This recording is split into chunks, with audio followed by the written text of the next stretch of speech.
Okay, so welcome to GTC Insiders. I'm delighted to bring you live from Hacienda Guzman, just outside Seville at this beautiful olive farm, where we bring you obviously the experts shaping the industry, messaging, and today we're delighted to be joined by Christoph from ADL. Christoph, perhaps you could talk us through ADL and why you kind of focus on messaging and CPaaS. Yeah. Thank you, James. Thanks for the invitation. Great to be here. Fantastic location. ADL, as most of you would know, is a global strategy consulting firm. So we are helping, especially in the TMT sector, MNOs, other types of connectivity providers, aggregators, etc., grow, finding new areas of diversification, and more we see that actually messaging and well beyond that is becoming a real focus of the industry, and therefore we as a strategy consulting firm go in, provide insights, provide expertise on how to really make it work and how to achieve that growth that industry players are seeking. Very good. So the demand is really high in the industry. Yeah, we can see the demand actually from many sides. So you would have the classic CSP MNO business, right? Where they need to monetize their networks and try to get as much demand as feasibly possible. But then you now have the aggregators coming into the space, reaching a size where they're relevant to the industry, but they're also relevant for us as strategy consultants to see them as clients.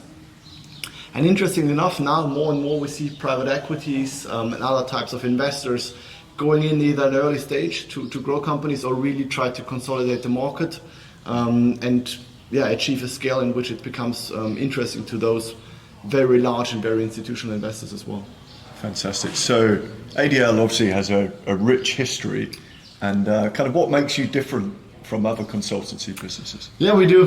History is good. We were founded in 1886, but then messaging was not really on the agenda of many, maybe through different means and different channels. That history certainly makes us different.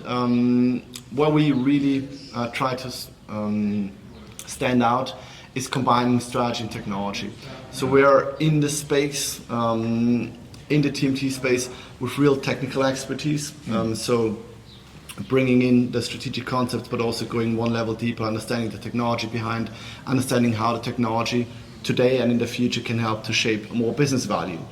And that's also why we like to work with you guys from GTC, because obviously there is a layer to which we as strategy consultants go, but then having real experts who have already done that business is fantastic, and that's why we appreciate also the collaboration that much. Yeah, and I think the kind of the business combination between our companies works well, and that's why we'll continue to work in the sector, and ADL are a fantastic business, in fact, for getting us into projects where we wouldn't ordinarily be. But if you look at the kind of market and the evolution, what would you say are some of the key things and trends coming through, but also the misconceptions? It's indeed a very good question. We feel the market is kind of at an inception point. We have seen over the last decade the main market, A2P SMS, growing significantly, both in terms of number and messages and revenue being achieved.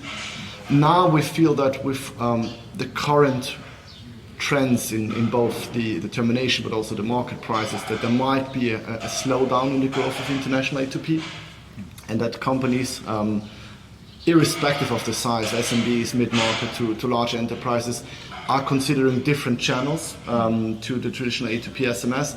I think it's going to be very interesting on how that's going to shape and how that impacts the different players. So obviously it's a huge challenge for MNOs, clearly.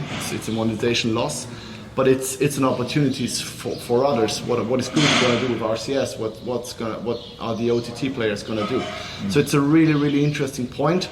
And then also now with GSMA Camara, we think there is a lot in the move. So exciting times for sure. Yeah, there's a lot of kind of shaping going on, and you can see it coming. But away from this market you love so much, I know you're into football. So what are your kind of interests away from? Yeah, indeed. I mean, CPaaS fine, but I think we share a common love for football. And I really like to play football myself. Big supporter of Arsenal FC. I know you're Newcastle, so it's gonna be an interesting season. Yeah, so trying to really balance work with a lot of sports next to football. I really love to surf, love to hike, love to ride my bike either on the road or in the mountains. So trying just to balance the busy day-to-day life in consulting with sports and hanging with friends. Well, it's good to know that you have that balance and you're working on that. I don't know whether Arsenal will do better than Newcastle this season, but let's see. Let's see how that is.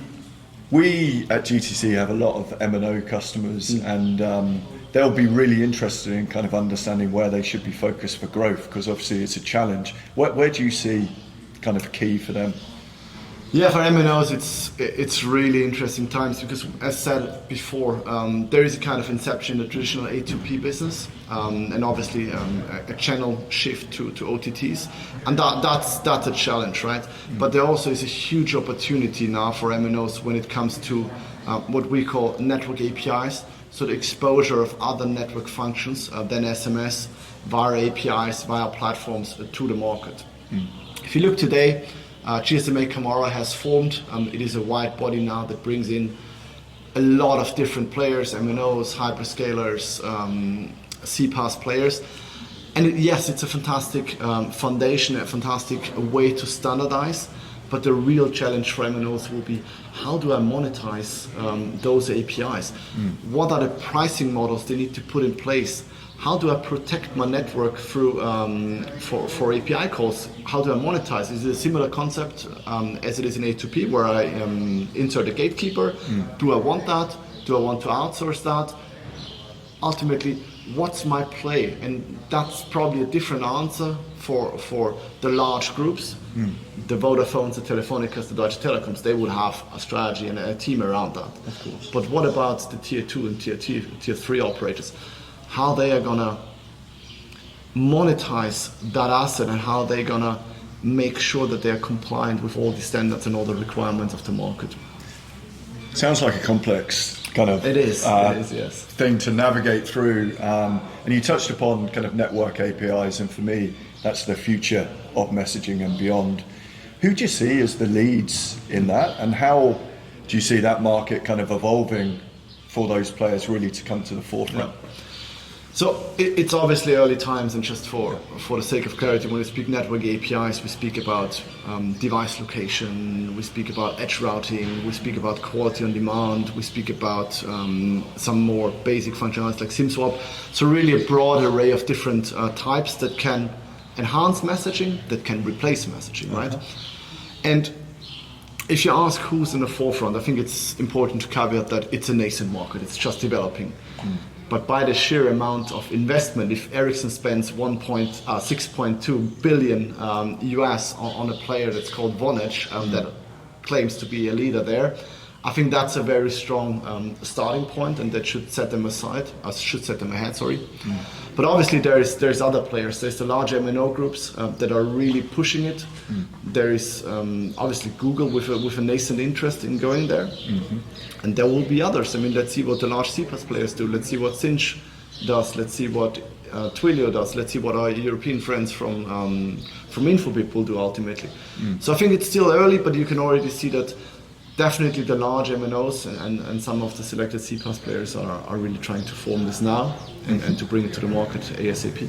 Perfect. So I think we've nicely covered there in terms of where the market's going. Clearly, ADL's role and Christoph's role in kind of shaping that and helping the customers kind of decide. I know you work fairly hard, so perhaps you can finish off with a bit of an answer on your next holiday to spending a bit of time with your girlfriend. Yeah, so it's a very good. Does that happen still? Or? It does happen actually. Now is a good time. We have some